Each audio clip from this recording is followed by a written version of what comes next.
তো hello everyone, আজকে আমরা একটা কম্পিটিশন এবং কম্পিটিটরস এর বিষয়ে কথা বলবো।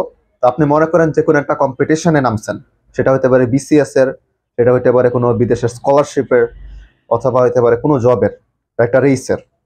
তো ম্যাক্সিমাম সময় হয় কি আমরা নিজেরটা এফোর্ট না দিয়া আশেপাশের দিকে তাকাই যে কতজনরা কেমনে যাইতেছে, কটটুক গেছে, এবং যতটাই ভালো করার চেষ্টা করে তাদেরকে একটু সাইডে হটায় নিচে সামনে যাওয়ার চেষ্টা করি।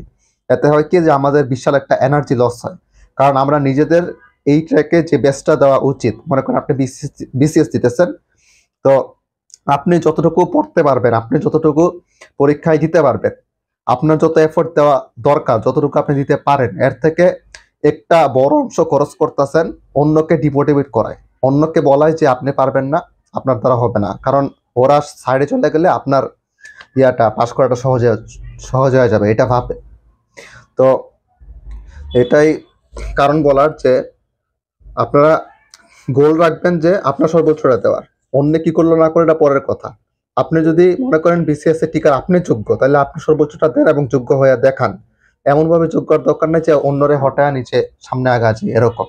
সো বিষয়টা বুঝতে পারছেন আশা করি।